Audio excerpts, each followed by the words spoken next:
몇 년 전에 한국에서 그 택시기사가 승객을 태우고 공항으로 이동하다가 심정지가 발생하는 일이 있었습니다. 그런데 뒤에 타고 있었던 승객들이 119에게 전화를 걸거나 어떤 응급조치도 하지 않고 이제 공항 비행 시간에 늦는다는 이유만으로 트렁크에서 자기들의 짐을 빼내서 다른 이제 택시를 타고 공항으로 이제 갔습니다. 결국 이 택시기사는 심정지로 인해서 사망에 이르는 그런 사고가 있었습니다. 그 사건 이후에 응급한 상황 가운데서도 아무런 조치를 아무런 조치를 취하지 않는 자들을 처벌해야 된다, 이런 법을 발의한 국회의원의 인터뷰를 본 적이 있습니다.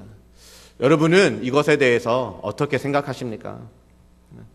일본이나 또 이곳 미국 같은 경우에는 이 선한 사마리안 법이 있습니다. 이것은 그런데 처벌을 위한 조항이 아니라 응급 상황에서 어떤 사람을 구조하다가 그 사람이 잘못되었을 경우에 민사상 혹은 형사상의 책임을 면제해 주는 조항입니다. 한국도 응급의료법에 이러한 조항이 포함되어 있는데요. 그 국회의원은 좀 더 강력한 법, 그래서 응급조치를 취할 수 있도록 강제하는 법이 필요하다라고 주장했습니다. 오늘 우리가 살펴보게 되는 이 선한 사마리아인의 이야기는 예수님을 알지 못하는 세상 어느 사람들도 누구나 한 번쯤은 보았던 그렇게 널리 알려져 있는 이야기입니다. 우리에게 익숙한 이야기이기 때문에 여러분, 많은 사람이 잘 알고 있다, 이 말씀을 그렇게 생각하지만, 그런데 실상은 그렇지 못하는 때들이 많이 있습니다. 오늘 먼저 이 비유를 잘 이해하기 위해서는 오늘 이 이야기가 어떤 맥락 가운데 지금 펼쳐지고 있는지를 살펴보아야 됩니다. 오늘 이 비유는 예수님과 율법 교사의 대화 속에서 시작되고 있습니다. 어떤 율법 교사가 예수님께 나와 질문합니다. 선생님, 내가 무엇을 하여야 영생을 얻으리이까? 여러분, 이 질문만 떼어놓고 생각한다면 이 사람은 영생에 관심이 있는 구도자인가 보다, 영생에 관심이 있는 사람처럼 그렇게 여겨집니다. 그런데 오늘 율법교사가 어떤 의도를 가지고 예수님께 질문했습니까?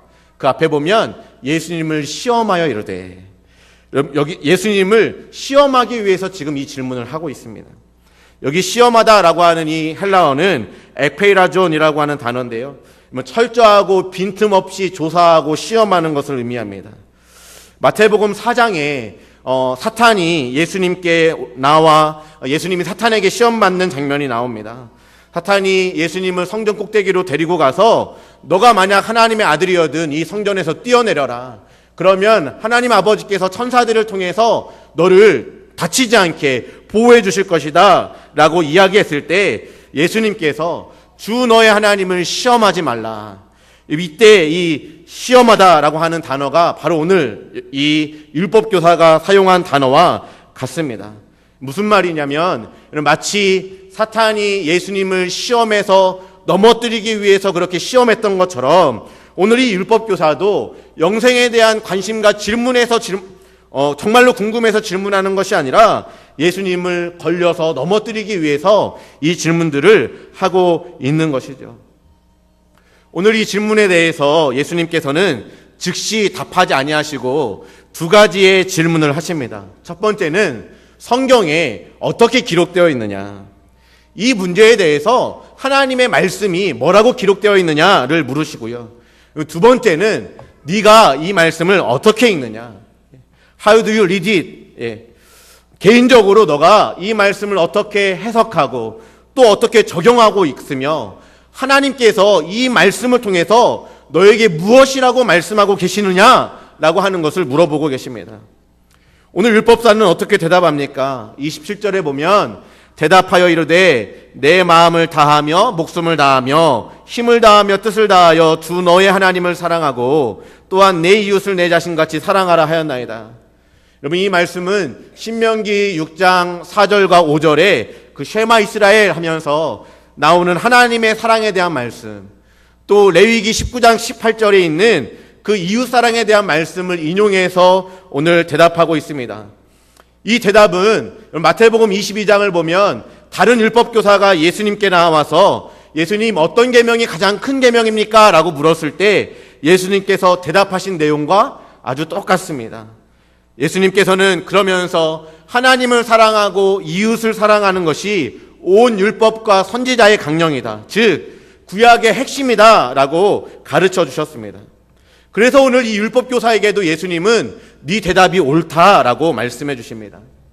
그런데 그 다음에 질문, 네가 어떻게 이 말씀을 읽느냐, 어떻게 해석하고 어떻게 적용하느냐, 하나님이 이 말씀을 통해서 너에게 무엇이라고 말씀하시느냐라고 하는 이 질문에 대한 대답은 우리가 찾아볼 수가 없습니다. 이 사람이 아무런 대답을 하지 못하고 있어요. 그런데 예수님께서는 책망하지 아니하시고 네 대답이 옳다라고 말씀하시면서 이를 행해라, 그러면 살리라 라고 말씀해 주십니다. 여러분, 우리가 말씀을 정확하게 아는 것, 바르게 말씀을 깨닫는 것, 여러분 정말로 중요합니다. 그런데 말씀을 지식적으로 알고 그냥 머리로 깨닫는 데서 그치면 안 됩니다. 깨달은 말씀이 있다면 그 말씀이 오늘 나의 삶을 통해서 적용되어지는 것, 오늘 나의 삶 가운데 이루어지는 것이 또한 중요합니다. 하나님을 사랑하고 이웃을 사랑하라는 말씀이 구약의 핵심이라는 것을 알았다면 나의 삶 속에 이 하나님을 향한 사랑이 드러나야 되는 것입니다. 우리가 예배할 때, 우리가 찬양할 때, 또 일주일의 삶 속에서 여러분 드려지는 그 예배 가운데 그 사랑이 흘러나와야 됩니다. 또한 이웃을 향한 사랑이 오늘 저와 여러분의 삶을 통해서 흘러나와야 되는데, 그 사랑이 우리 삶 가운데 나타나야 되는데, 오늘 이 율법교사의 대답 속에는 그 모습이 보이지 않습니다. 구약의 말씀을 잘 이해했지만 여러분 어떻게 읽느냐에 대한 대답은 한마디도 하지 못합니다. 그래서 예수님께서는 네 대답이 옳도다, 그런데 이를 행하라, 그러면 살리라 라고 말씀하십니다. 제가 이제 지난주 이번주 거의 시간이 날 때마다 하나님의 말씀을 보고 이제 묵상하고 있습니다. 원래도 그렇게 해야 되지만 이번 주에 이제 담임 목사님도 선교 가셨고 박민우 목사님도 그 다음 날 공부하러 켄터키로 떠나가셨기 때문에 이번 한 주간 줄곧 새벽에 말씀 전하고 또 이번 주일에 이제 말씀을 전해야 되니까 제가 이제 몇 주 전부터 이것들을 알았잖아요. 그러니까 하나님 어떤 말씀들을 전하기 원하시는지 하나님 앞에 기도하고 또 묻고 하면서 이 말씀을 읽고 또 연구하고 또 묵상해 왔습니다. 목회자가 하나님의 말씀을 그렇게 많이 읽고 묵상하고 또 말씀을 전하는 거 되게 귀한 특권이죠. 좋은 기회이죠. 그래서 정말로 감사하게, 행복하게, 힘들다고 얘기 안 했습니다. 행복하게 이 시간들을 보내고 있어요. 그러면서도 혹시라도 제가 전하는 이 말씀이 하나님의 의도와 다르게 전달되지는 않을까. 제가 바른 말씀을 전해야 되는데 그러지 못하는 것은 아닐까, 이런 생각들이 드니까 진짜로 밥 먹고 조금 쉬는 시간 말고는 계속 교회에 나와가지고 말씀만 보고 있는 거예요. 그런데 그렇게 말씀을 계속 이렇게 보고 또 하루의 말씀을 전하고 그 다음날의 말씀을 묵상해서 또 전하고 계속 그렇게 살아가고 있는데 문득 제 안에 이런 생각들이 드는 것입니다.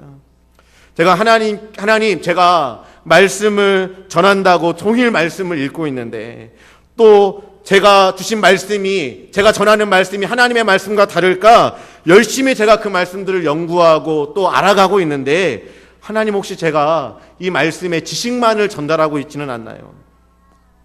그래서 이 말씀을 묵상하고 그 묵상하면서 하나님이 내게 주신 말씀이 내가 깊이 있게 그 말씀들을 생각하면서 내 삶 속에서 체화되고 또 적용되고 살아본, 그래서 그 말씀을 증거할 수 있어야 되는데 제가 그 말씀을 경험해서 증거하는 것이 아니라 그냥 지식을 전달하는 것, 그렇게 입술로만 말씀을 증거하는 것은 아닐까요? 이것이 이번 한 주간 저에게 가장 큰 질문이었고 또 가장 어려운 도전이었습니다. 사랑하는 성도 여러분, 여러분들은 어떠십니까? 우리가 하나님의 말씀의 자리에 이렇게 나와서 함께 예배하는 것, 또 함께 말씀을 듣는 것 너무나도 감사하고 행복한 일입니다. 너무 잘하고 계시는 거예요. 날마다 성경을 읽고 또 벌써 15개의 매주 이 암송들을 하면서 이 암송의 말씀 마음판에 새기는 것 너무 귀한 일입니다. 말씀을 더 알아가고 더 읽어가고 그래서 하나님의 말씀을 더 바르게 이해하는 것 정말로 중요합니다. 그런데 하나님의 말씀을 바르게 이해하고 알아가고 깨닫는 것만큼 중요한 것, 아니면 어쩌면 그보다 더 중요한 것이 있다면 말씀을 우리의 삶에 적용하고, 여러분 말씀의 열매가 그래서 우리 삶 가운데 나타나는 것입니다.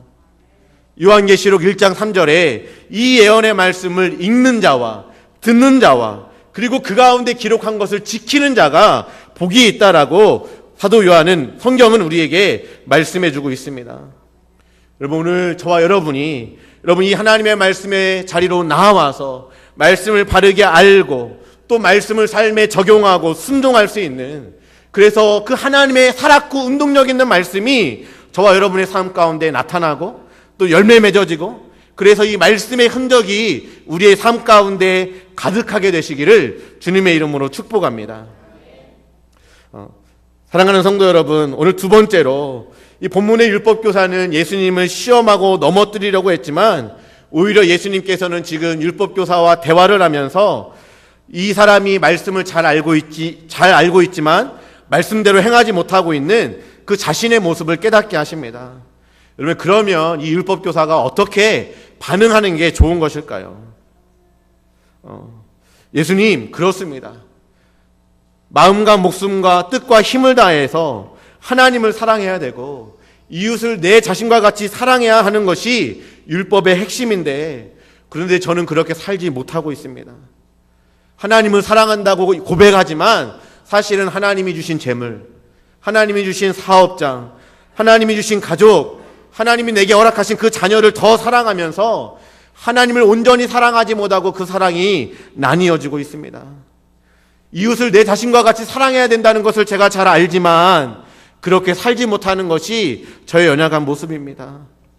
제가 이렇게 연약한 죄인인데 이런 저라도, 말씀을 온전히 순종하지 못하는 저라도 영생을 얻고 구원을 얻을 수 있습니까? 여러분 자기 자신의 연약함을 인정하고 주님의 은혜를 또 주님의 도움을 구하는 것이 바른 태도였을 겁니다. 그런데 오늘 율법교사는 정직하게 자신의 모습을 드러내지 않고 오히려 자신을 옳게 보이기 위해서 내 이웃이 누구냐고 다시 이제 두 번째 질문들을 하게 됩니다. 여러분 누가 내 이웃이 누구냐, 이 질문 속에는 율법교사뿐만이 아니라 당시의 율법의 전문가였던 율법학자들 또 바리새인들의 태도가 함께 녹아져 있습니다. 여러분 이들은 하나님의 율법과 또 하나님의 말씀이 가르치시는 핵심은 그들이 요리조리로 피해가면서 말씀을 자기들이 지키기 쉬운 수준으로 변질시키고 낮추어 놓고 또 그렇게 바꾸어 놓은 율법과 전통을 지키면서 그것들을 지킴으로 자기들이 옳게 보이는데 그렇게 관심을 가졌습니다. 그 예가 오늘 이 질문이에요. 내 이웃이 누구냐고 물어보는 이 질문입니다. 여러분 율법교사를 비롯한 유대인들은 여러분 이 이웃 사랑에 대한 말씀을 어떻게 깨닫고 적용했습니까? 마태복음 5장 43절을 보면 또 내 이웃을 사랑하고 내 원수를 미워하라 하였다는 것을 너희가 들었다라고 이야기해요. 그들 그 사회 안에 이미 이 말씀을 어떻게 해석했냐면 이웃은 사랑하고 원수는 미워하라라고 그들이 해석했던 것입니다. 그러면서 이웃과 원수를 나누었어요. 그들에게 이웃은 누구였습니까? 자기들의 친인척, 또 자기 같은 민족 유대인들, 또 이방인들 중에서 유대교로 개정한 사람들만 자기의 이웃으로 취급했습니다. 유대인들 중에서도 세리, 죄인과 같은, 창녀와 같은 죄인들은 죄인으로 취급하면서 그들은 이웃으로 인정하지 않았습니다. 그 나머지 사람들은 자기와 상관없는 사람이었습니다. 그러니까 오늘 율법교사는 내 이웃이 누구입니까? 라고 하는 이 질문에 관심을 두는 것입니다. 그러나 우리 주님께서 가르쳐 주시는 율법의 정신은 무엇입니까? 오늘 그 율법의 정신을 가르쳐 주시기 위해서 이제 사마리아의 비유를 통해서 우리에게 말씀하고 계시는 거예요. 어떤 사람이 예루살렘으로 여리고로 내려가다가 강도를 만나매. 여러분 예수님 당시에 예루살렘에서 여리고로 내려가는 길은 아주 악명 높은 길이었습니다. 높이는 1200m 정도 차이가 나고요. 길이가 27km 정도 되는데 그 길 옆으로 또 곳곳에 이 100m가 넘는 그런 낭떠러지 절벽들이 있습니다. 그리고 그 길 옆으로는 뭐 동굴, 또 바위 이런 것들이 많이 있어가지고 강도나 또 뭐 도둑들이 출몰하기에 아주 좋은 지역이었습니다. 그래서 사람들이 일반적으로 혼자 그 길을 걸어가지 않고요. 보통은 그룹을 지어서 그곳을 이동했습니다. 그런데 오늘 어떤 일인지 모르지만 일반적으로 어떤 일인지 모르겠는데 이 한 사람이 그 길을 혼자 내려가다가 강도를 만나서 옷을 빼앗겼고요. 거의 죽게 되어서 피투성이인 채로 그렇게 쓰러져 있었습니다. 여러분, 당시에 이 옷은 사람들의 지위나 신분을 확인해 줄 수 있는 중요한 수단이었습니다. 그런데 옷이 벗겨져 있으니까, 옷을 빼앗겼으니까 이 사람이 누구인지 이제 판단이 안 되는 것입니다. 31절 말씀 보시면 마침 한 제사장이 그 길로 내려가다가, 오늘 이 쓰러져 있는 사람이 걸어갔던 그 길을 똑같이 걸어가고 있다가 그를 봤는데 피하여 지나가고, 또 이와 같이 한 레위인도 그곳에 이르러 그를 보고 피하여 지나가되. 여러분, 마침 누가 지나갔다고요? 제사장이요. 여러분, 제사장은 하나님과 인간 사이에서 중개자의 역할을 합니다. 하나님을 대신해서 인간을 섬기고 인간을 대신해서 하나님께 희생제사를 드리면서 하나님을 섬기는 것이 이 제사장의 역할입니다. 레위인은 제사장을 도와서 성전에서 하나님의 일을 감당하는 일꾼들입니다. 여러분, 제사장과 레위인들은 말씀에 정통했던 사람들, 그래서 어떻게 보면 하나님의 말씀을 가장 잘 실행할 것 같은 그런 사람이었습니다. 오늘날로 이야기하면 뭐 제사장은 이제 목사, 저 같은 목사들일 수 있고요. 레위인은 우리 교회의 안수 집사님들, 또 우리 교회 집사님들, 이 기둥 같은 일꾼들일 수 있는 것이죠. 여러분, 이 두 부류의 사람들이야말로 정말 강도 만난 자에게 사랑을 베풀 수 있는, 도움을 베풀 것으로 기대되는 사람이잖아요. 그런데 이 두 사람이 어떻게 지나갑니까? 여러분, 그 사람들, 그 강도 만난 자를 보고 어떻게 합니까? 봤는데 피하여 지나갑니다. 왜 그냥 지나쳤을까요? 나름의 이유가 있었을 거예요. 일반적으로 제사장은 부모와 아들, 또 형제, 누이를 제외한 그 직계가족이 아니면 죽은 사람의 시신과 접촉하는 것을 제한하는 율법이 있었습니다. 만약 그 죽은 사람의 시신을 만져서 부정해지면 백성들의 죄를 용서하기 위한 그 제사를 드리지 못하게 될 수도 있습니다. 그러니까 이 제사장의 입장에서 피해가는 것이 당연하다고 생각했을 수도 있습니다. 터무니없는 이야기가 아니에요. 이 제사장이라고 무조건 외식만 한 것은 아닙니다. 오늘 이 율법교사라고 무조건 외식만 했던 것은 아니었을 것입니다.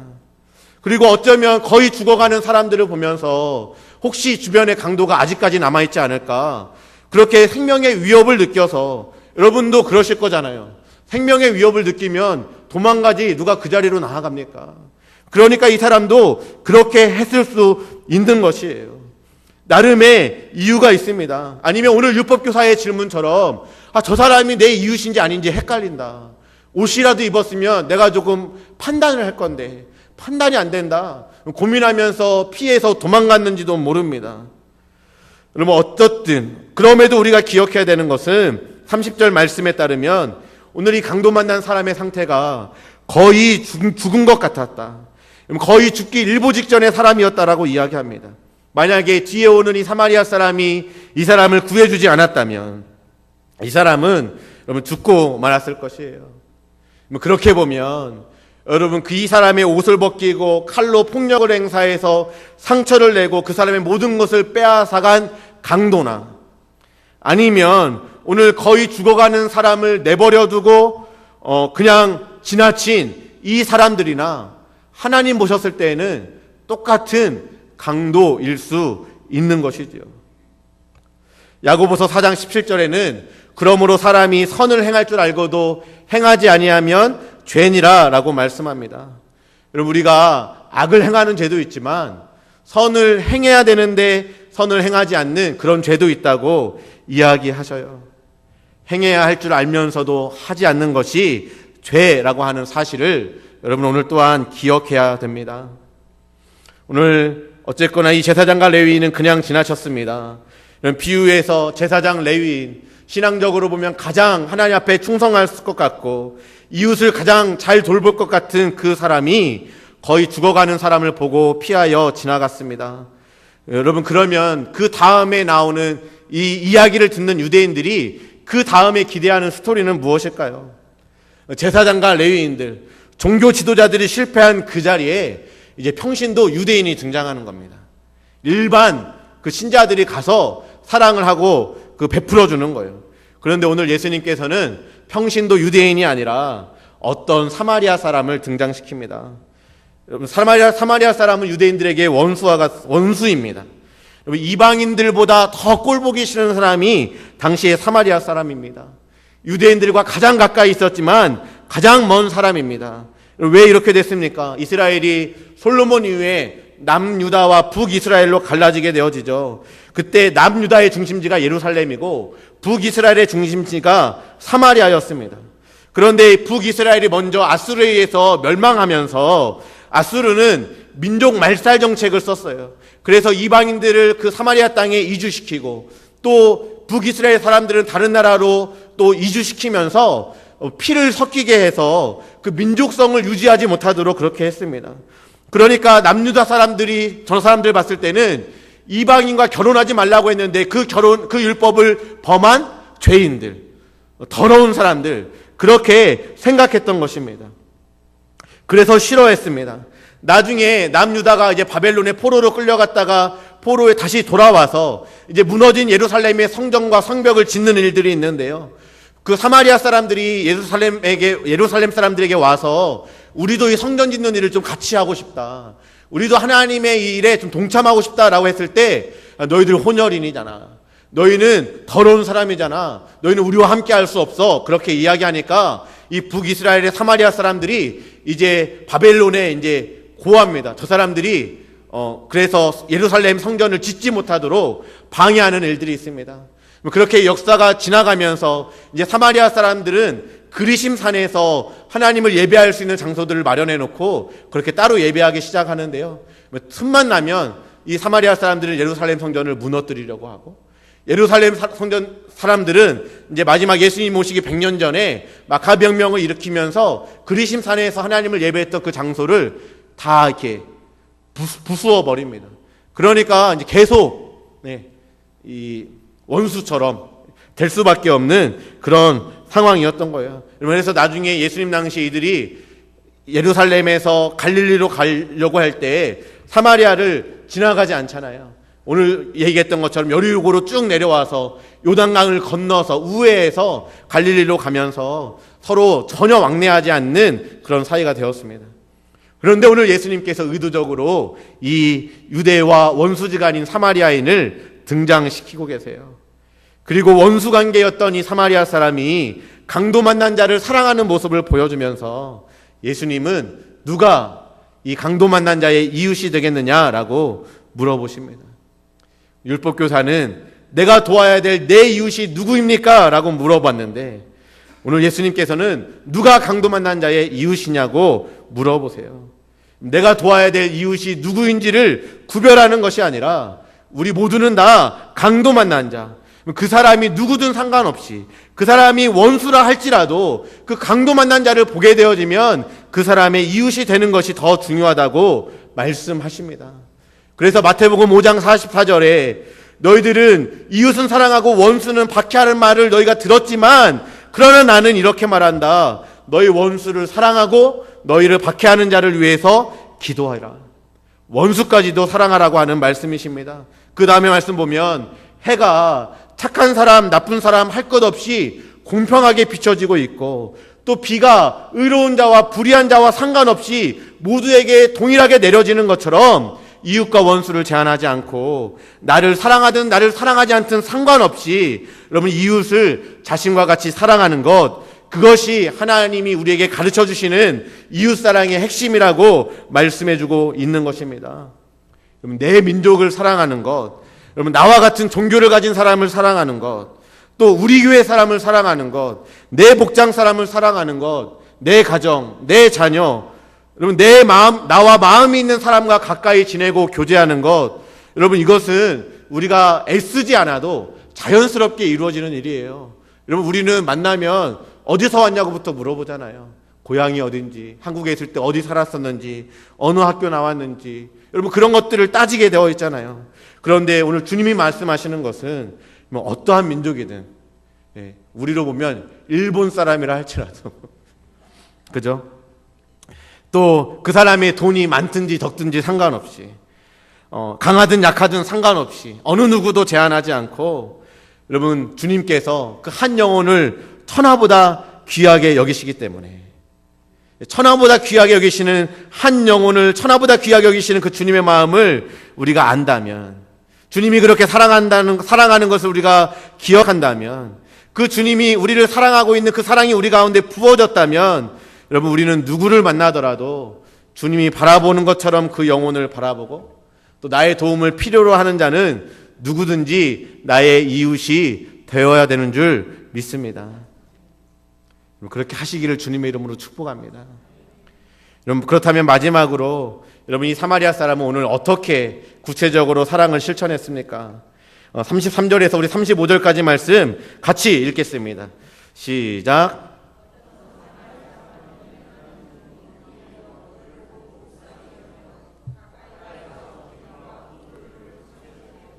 싸매고 자기 짐승에 태워 주막으로 데리고 가서 돌보아 주니라.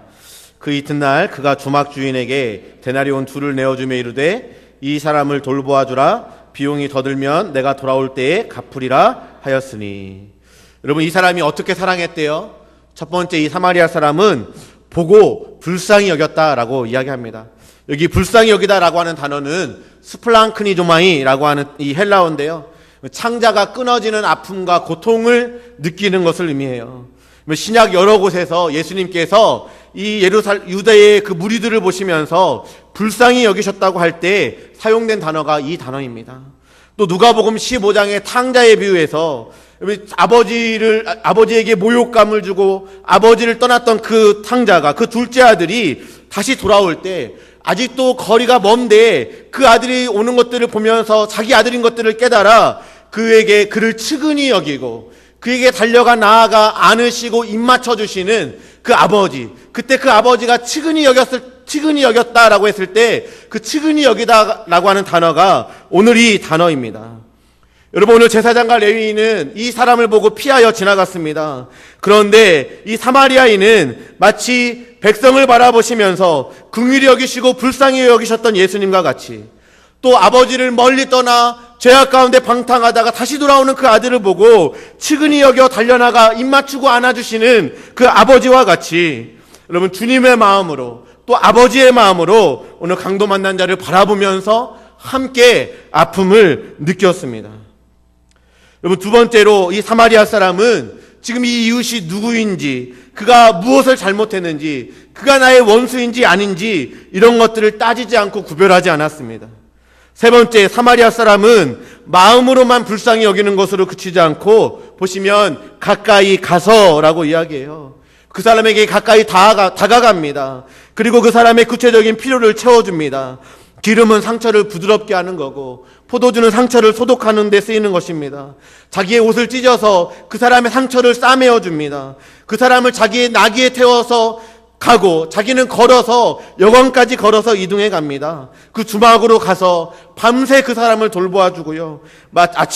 다음날 이제 자기가 그 여관을 떠나면서 그 여관 주인에게 2 데나리온의 돈을 주면서 이 사람을 보호해달라고 이야기합니다. 여기 2 데나리온의 돈은 여러분 그 당시에 한 3주에서 2달 정도 여관에서 먹고 살 수 있는 그런 돈이에요. 그 3주에서 2달 정도 회복할 수 있는 그 비용들을 치르면서 뭐라고 이야기해요? 만약 비용이 더 들게 되면 내가 돌아올 때 갚겠다라고 이야기합니다.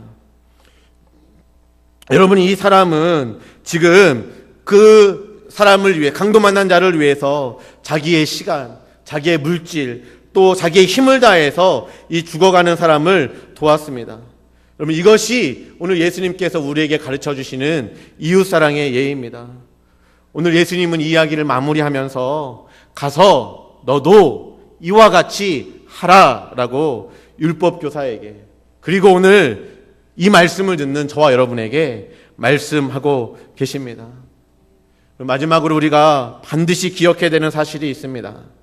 여러분, 오늘 우리가 내 마음과 목숨과 뜻과 힘을 다해서 주 너의 하나님을 사랑하며 내 이웃을 내 자신과 같이 사랑하라고 하는 말씀을 순종할 수 있는 힘이 어디에서부터 오는 것입니까? 여러분, 우리는 이렇게 사랑할 능력이 없잖아요. 여러분, 우리는 늘 실패하잖아요. 여러분, 예수님의 오늘 이 예화에서 여러분은 여러분 자신을 누구라고 생각하십니까? 여러분, 제사장이세요? 아니면 레위인이세요? 아니면 이 선한 사마리아인이세요? 대답은 여러 가지일 수 있겠죠. 여러분, 그러나 여러분 기억해야 될 것, 우리 모두는 한 사람도 예외 없이 오늘 이 죽어가는 강도 만난 자였다는 사실을 여러분 알고 계십니까?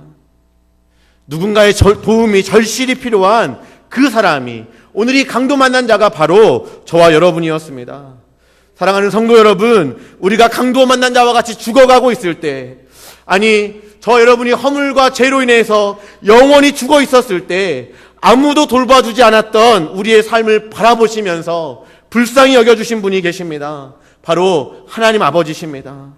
아무도 돌봐주지 않았던 우리의 삶을 바라보시면서 하나님 아버지께서 우리를 불쌍히 여겨주시고, 그 하나님께서 친히 인간의 몸을 입고 이 땅 가운데 내려오셔서 나에게로 다가오셔서 상처 입은 나를 감싸주시고 우리의 상처를 소독해 주시고 기름을 발라주시면서 나를 보살펴 주셨습니다.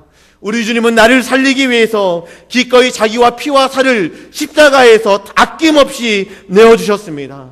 우리 주님의 사랑은 일회용의 사랑, 그저 한 번 도와주고 마는 사랑이 아니라 우리를 사랑하시되 끝까지 사랑하시는, 그래서 끝까지 보살펴 주시고 끝까지 책임져 주시는, 오늘 이 시간에도 저와 여러분을 사랑하시는 그 사랑인 줄 여러분 믿으시기를 주님의 이름으로 축복합니다.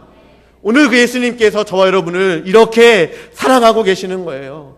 하나님께서 세상을 이처럼 사랑하사 독생자를 주셨으니 이는 누구든지 저를 믿는 자마다 멸망치 않고 영생을 얻게 하려 하심이라. 우리에게 영원한 생명을 주시기 위해서 그 하나님께서, 그 예수님께서 자기의 모든 것들을 아낌없이 내어주셨던 것입니다. 여러분, 우리는 이미 다함이 없는, 이미 한량이 없는 하나님의 은혜와 사랑을 경험한 사람들입니다.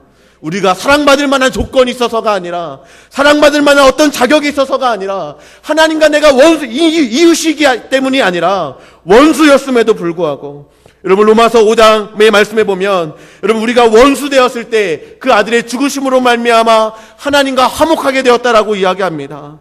우리가 연약하였을 때 기약대로 그리스도께서 경건하지 않은 자를 위하여 죽으셨다고 이야기합니다. 그리고 오늘 저와 여러분이 우리가 아직 죄인 되었을 때에 그리스도께서 우리를 위하여 죽으심으로 하나님께서 우리에 대한, 오늘 저와 여러분에 대한 자기의 사랑을 확증하셨다라고 주님 말씀해 주십니다. 여러분, 우리가 이 놀라운 사랑을 받은 것이에요. 여러분, 이 사랑을 받았기 때문에 우리가 하나님 나라의 백성으로 살아갈 수 있게 된 것입니다. 그리고 하나님의 나라의 백성이 되었다면, 이제 하나님의 사랑이 우리 가운데 부어진 바 되었다면, 이제 우리는 하나님을 사랑하고 이웃을 내 자신과 같이 사랑하라고 하는 이 주님의 말씀을 더 정확하게 이해할 수 있게 됩니다. 지금도 우리 주님은 오늘 저와 여러분의 삶의 주변에 강도 만난 자, 하나님께서 천하보다 귀하게 여기시는 그 한 영혼을 바라보시면서 오늘 저와 여러분을 사랑하셨던 것처럼 그 사람을 사랑하기 원하십니다. 누가 나를 위하여 가서 저들을 구원케 할까? 누가 나를 위하여 가서 나의 사랑을 전할까? 창자가 끊어지는 고통으로 그들을 불쌍히 여기시며 오늘 저와 여러분을 바라보시며 누가 강도 만난 자의 이웃이 되겠느냐? 가서 너도 이와 같이 해라. 이를 행해라. 그러면 살리라 라고 말씀하고 계십니다. 이를 행해라. 그러면 살리라. 예수님이 사역하셨던 이 팔레스타인의 지역에 여러분 가보면, 또 지도를 보면 여러분 위쪽에 갈릴리 호수가 있죠.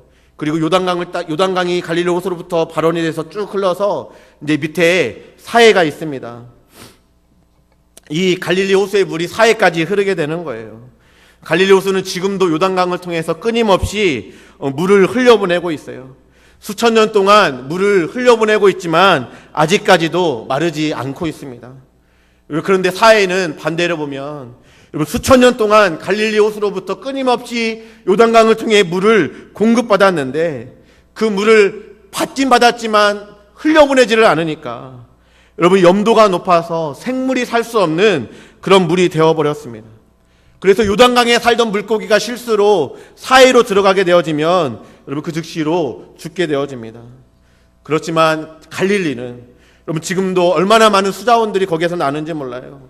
맑고 깨끗한 물로 또 각종 물고기가 살아나는 풍성한 생명의 바다가 됩니다. 여러분 오늘 저와 여러분이 하나님께로 받은 이 사랑을 우리가 흘려보낼 수 있다면 여러분 그 흘려보내게 되면 그 물이 닿는 곳마다 우리의 사랑이 임하는 곳마다 살아나고 회복되는 역사가 있는 줄 믿습니다. 여러분 우리의 이웃뿐만이 아니라 우리의 사랑을 경험하는 그들뿐만이 아니라 여러분 이를 행하라 그러면 살리라라고 하는 말씀처럼 그 사랑을 흘려보내는 우리도 살아나는 역사가 있는 줄 믿습니다. 지난 수요일에 우리 담임 목사님과 또 두 분의 집사님 또 한 청년이 서부 아프리카 미션 트립을 이제 떠났습니다. 벌써 우리가 서부 아프리카를 후원한 지도 3년이 지나가고 있습니다. 처음에 우리가 이것들을 결정하고 일들을 감당할 때 많은 비용과 또 시간을 드리는 것이기 때문에 또 너무 멀리 사실은 있기 때문에 쉽지 않은 것처럼 그렇게 여겨졌지만 그런데 우리가 하나님의 명령에 순종해서 여러분의 사랑들을 또 우리의 사랑을 나누기 시작했을 때 오히려 주님께서는 더 많은 축복을 우리에게 더해 주시는 것들을 여러분 보게 되어집니다. 지난주에 참 신기했던 게 지난주에 이제 목사님 그러니까 이제 선교 출정식 같은 거잖아요. 이제 마지막으로 예배하고 우리 이제 그분들을 이제 2주간 그 미션 트립 가운데 파송하고 그런 시간들이었는데 하나님께서 우리에게 지난주에 또 두 분의 그 청년들 또 가족들을 보내주시는 것들을 경험하게 되어져요. 오늘 또 연휴라서 많이 빠질 줄 알았는데 또 새로운 분들을 하나님께서 보내주시고 우리와 함께 예배하게 하시는 것들을 보게 되어집니다. 우리가 그냥 이렇게 고인물처럼 있는 게 아니라 끊임없이 우리에게 하나님의 사랑을 부어주시고 사람들을 보내주시고 또 그 사랑들을 흘려보내게 하면서 우리에게 날마다 새로운 은혜를 공급해 주시는 것들을 보게 되어져요. 우리 가운데 보내주신 그 새로운 가족들 하나님께서 오늘 우리에게 사랑하라고 또 붙여주시는 여러분 우리의 이웃인 줄 믿습니다. 우리가 그분들을 또 사랑하고 섬길 때 우리가 살아나는 또 은혜들을 여러분 경험하게 될 것입니다. 그러니까 더 관심 있게 새로운 분들이 오시면 또 이미 또 오셨던 분들이 계시면 더 관심 있게 우리가 사랑을 나눌 수 있기를 주님의 이름으로 축복합니다. 여러분의 목장 안에도 마찬가지예요. 여전히 연약함을 가진 필요를 가진 지체들이 있습니다. 그러면 그들을 위해서 선한 사마리아인이 했던 것처럼 사랑을 실천할 수 있기를 축복합니다. 모일 때마다 여러분 기도하시고 지체들의 아픔을 내 아픔으로 함께 공감해 주시고 시간과 물질과 정성을 다해서 여러분 그들의 필요가 보이면 기꺼이 행해 주시는 나눠주시는 사랑으로 함께 하여 주십시오. 또 우리 주변에 여러분 우리가 같은 길을 걸어가는 이 세상 가운데 우리 삶의 현장 가운데 강도 만난 자와 같이 아직 주님을 만나지 못했던 그래서 죽어가고 있는 또 죽어있는 그 많은 영혼들이 있습니다. 여러분 우리가 그들에게도 기꺼이 나아가 오늘 나에게 허락해 주신 이 주님의 사랑을 증거하실 수 있는 나눠주실 수 있는 저와 여러분 또 우리 미러키 침례교회가 되기를 주님의 이름으로 축복합니다. 우리가 섬기는 또 선교지들 가운데서도 그런 역사가 일어날 수 있도록 여러분 기도해 주십시오. 우리 시간 또 하나님 주신 말씀들을 가지고 우리 찬양하고 또 기도하는 시간들을 좀 갖기를 원합니다.